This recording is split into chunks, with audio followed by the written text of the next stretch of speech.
Sigmund Freud was an Austrian neurologist and the founder of psychoanalysis, a clinical method for treating psychopathology through dialogue between a patient and a psychoanalyst. Born on May 6, 1856, in Freiburg, Moravia, now Przybor, Czech Republic, Freud developed theories about the unconscious mind and the mechanisms of repression, creating a framework for understanding the human psyche and its development. Key concepts of Freud's theories. 1. The unconscious mind. Freud posited that much of human behavior is influenced by thoughts, memories, and desires that exist outside of conscious awareness. 2. Structure of the psyche.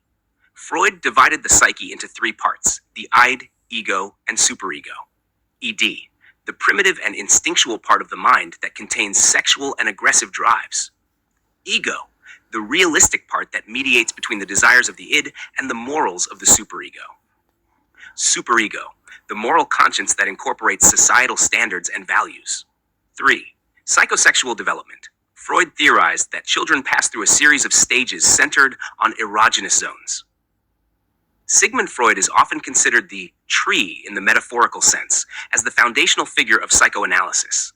The branches would then be the key figures who extended, developed, and sometimes challenged his theories. Here are some notable branches. 1. Carl Jung. Jung initially collaborated with Freud, but eventually developed his own theories, founding analytical psychology. He introduced concepts like the collective unconscious and archetypes. 2. Alfred Adler. Adler broke away from Freud to establish individual psychology, emphasizing the importance of social factors and the feeling of inferiority in shaping personality. 3. Anna Freud. Freud's daughter, Anna Freud, made significant contributions to psychoanalysis, particularly in the field of child psychoanalysis and defense mechanisms. 4. Erik Erikson. Erikson expanded Freud's theories by emphasizing psychosocial development across the lifespan, introducing the concept of identity crisis and the 8 stages of human development. 5. Melanie Klein.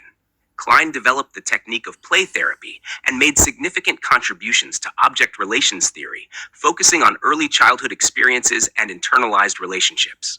6. Karen Horney. Horney challenged Freud's theories on female psychology, developing her own theories on neurosis and psychoanalytic social theory. 7. Jacques Lacan. Lacan reinterpreted Freud's work through the lens of linguistics and philosophy, emphasizing the role of language in the structure of the unconscious. 8. Wilhelm Reich. Reich explored the relationship between psychoanalysis and physical health, contributing to body psychotherapy and character analysis. These figures, among others, helped to expand, refine, and diversify the field of psychoanalysis, making significant contributions that have influenced various aspects of psychology and psychotherapy.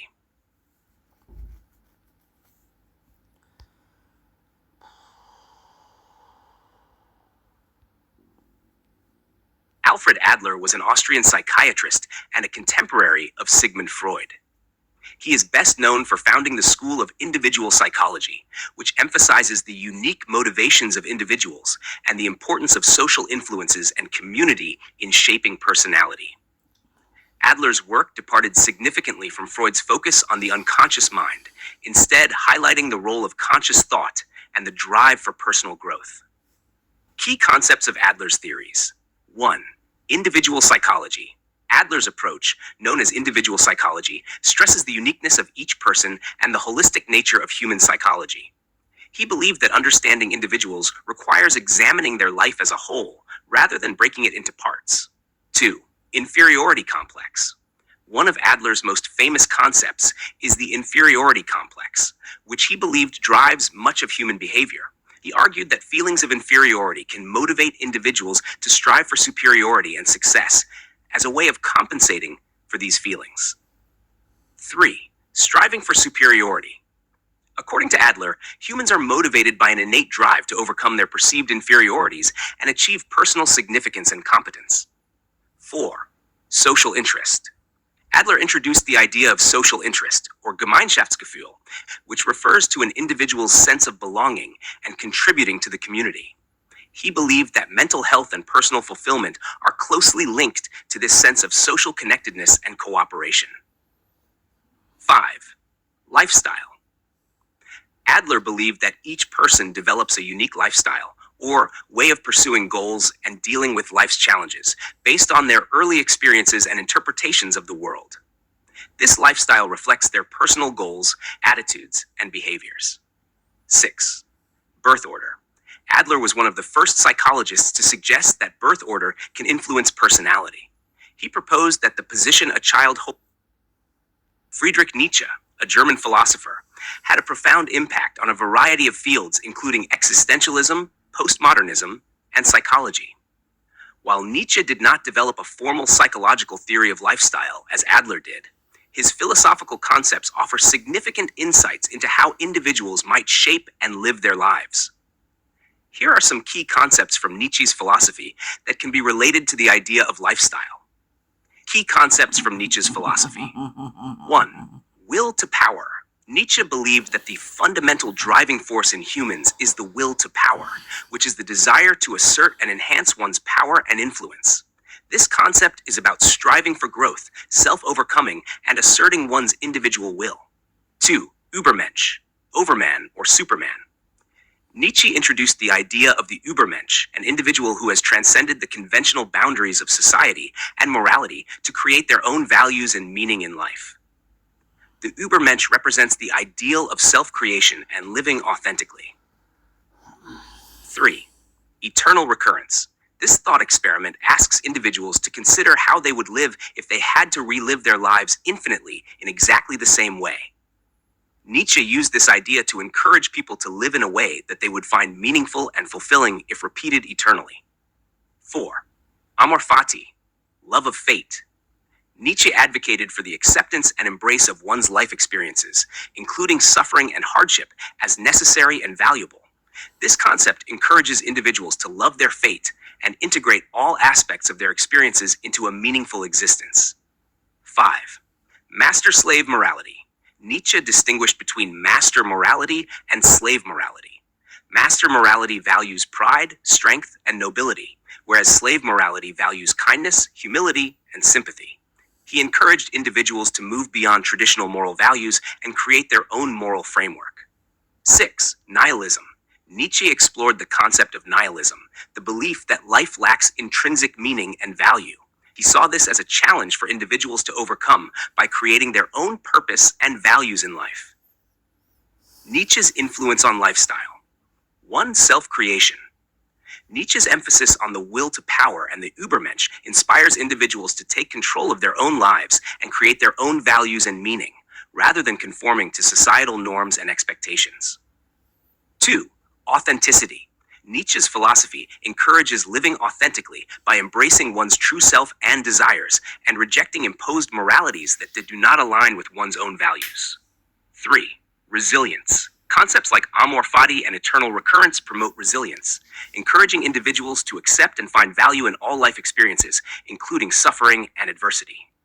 4. Value creation. Nietzsche's idea of moving beyond nihilism involves actively creating and living by one's own values, leading to a purposeful and fulfilling. Robert Sapolsky and Gabor Mate are two prominent figures in the fields of neuroscience and psychology, respectively, who have contributed significantly to our understanding of human behavior, stress, and health.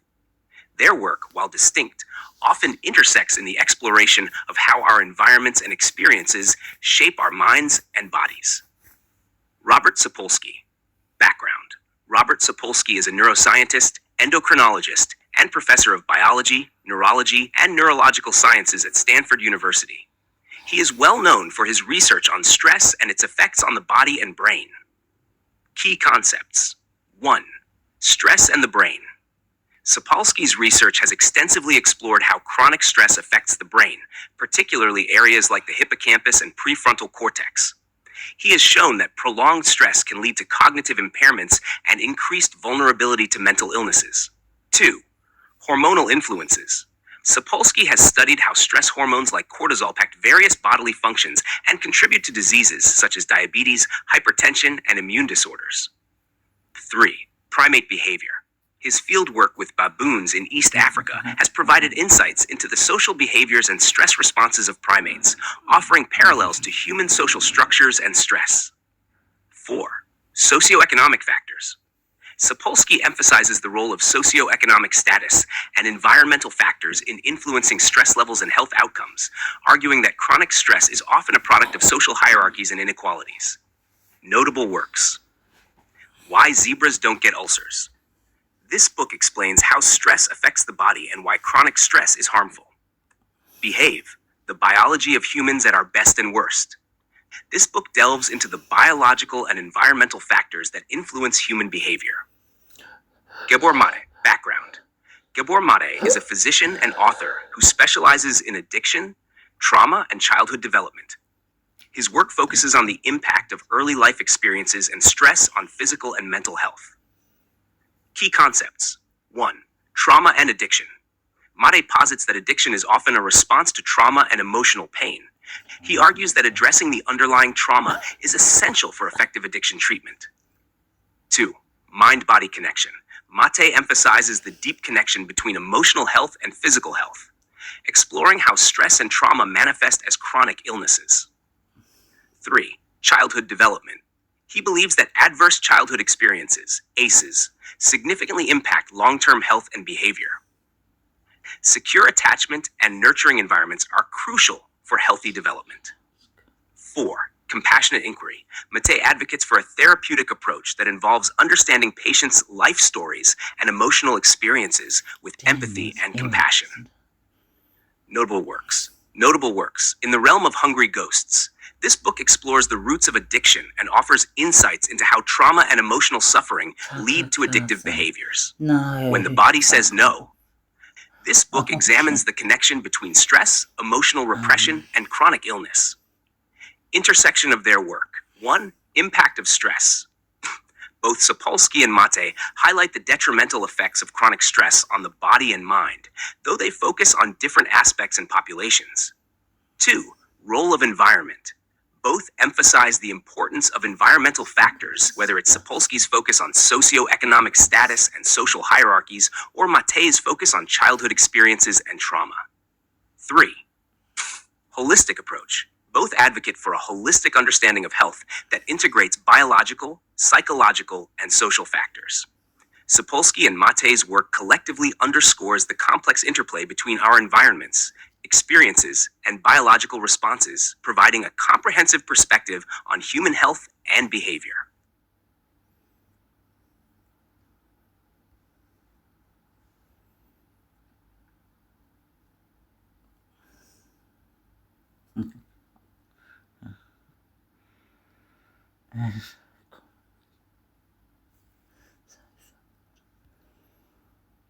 Psychosexual development is a central element in Sigmund Freud's theory of psychoanalysis.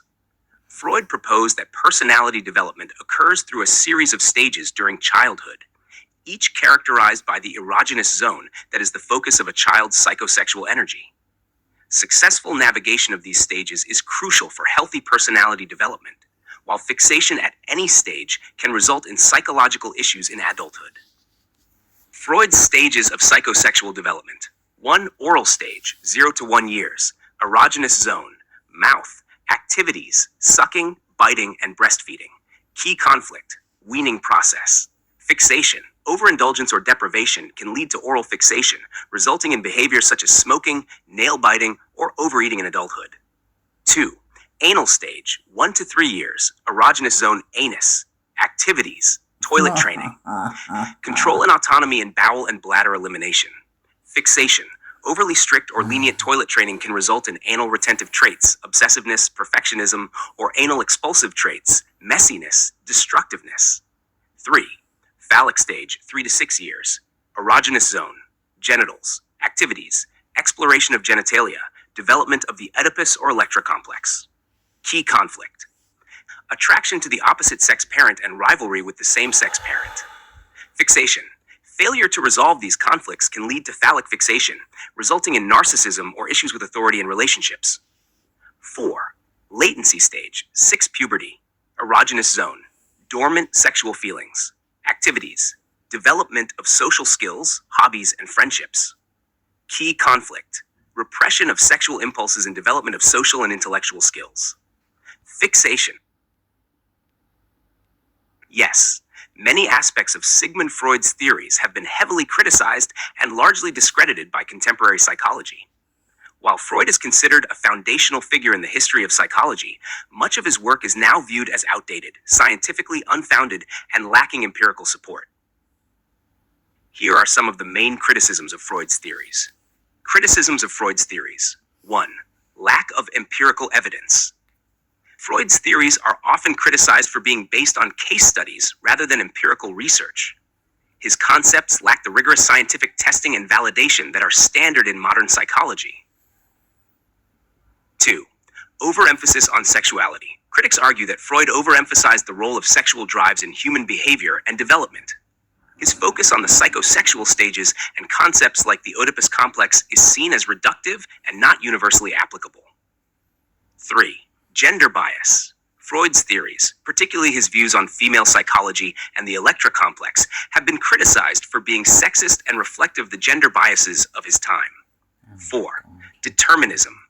Freud's theories suggest that early childhood experiences rigidly determine adult personality and behavior, leaving little room for personal growth or change later in life.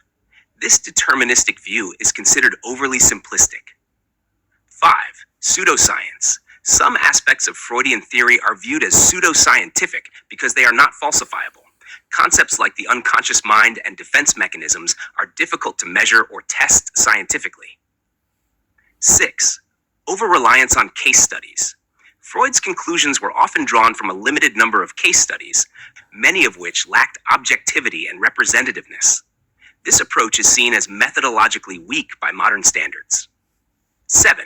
Cultural and historical context. Freud's theories are heavily influenced by the cultural and historical context of late 19th and early 20th century Europe. Critics argue that his ideas do not universally apply across different cultures and times.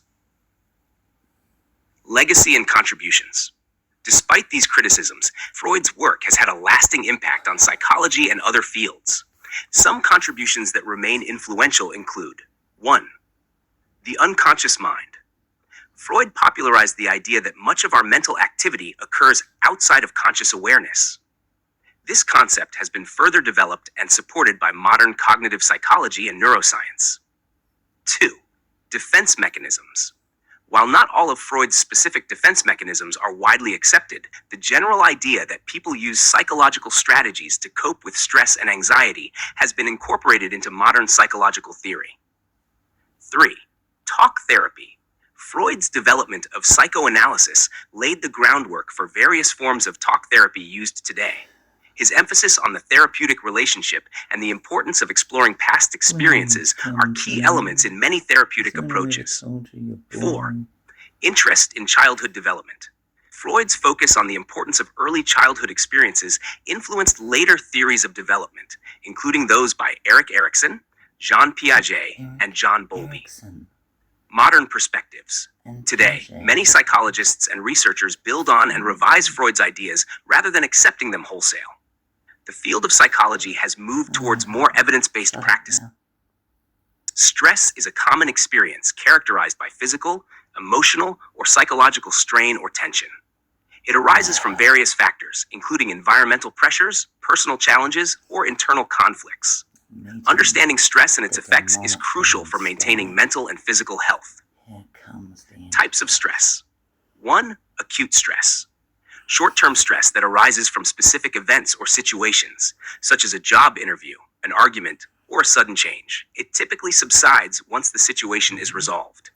2. Chronic stress. Long-term stress resulting from ongoing situations such as financial difficulties, work-related pressures, or chronic illness. Chronic stress can have severe health consequences if not managed effectively. 3. Eustress. Positive stress that motivates and enhances performance. It is associated with positive events such as starting a new job, getting married, or engaging in a challenging yet rewarding task.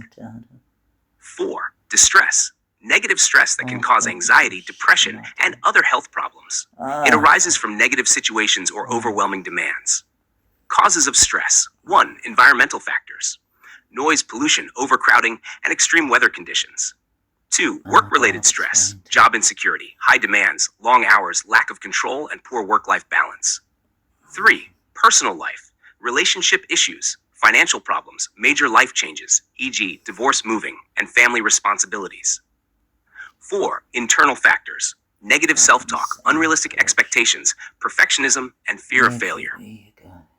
Physical and psychological effects of stress. 1. Physical effects, headaches, muscle tension, fatigue, digestive problems, high blood pressure, heart disease, weakened immune system. 2. Psychological effects, anxiety, depression, irritability, mood swings, difficulty concentrating, sleep disturbances. 3. Behavioral effects, changes in appetite, increased use of alcohol or drugs, social withdrawal, procrastination. Coping strategies. 1. Healthy lifestyle, regular exercise, balanced diet, adequate sleep, and avoiding excessive caffeine and alcohol. 2. Relaxation techniques, deep breathing, meditation, yoga, progressive muscle relaxation, and mindfulness practices. 3. Time management, prioritizing tasks, breaking projects into manageable steps, and setting realistic goals. 4. Social support, seeking support from friends, family, or mental health professionals, and engaging in social activities. 5. Positive thinking, challenging negative thoughts, practicing gratitude, and focusing on strengths and achievements. 6. Professional help, therapy or counseling, stress management programs, and environmental factors refer to external conditions and influences that can impact an individual's stress levels and overall well-being. These factors can be physical, social, or cultural, and often interact with personal characteristics to affect stress responses. Here are some key environmental factors that contribute to stress. Physical environment. 1. Noise. Constant exposure to loud or disruptive noises can lead to increased stress, irritability, and difficulty concentrating.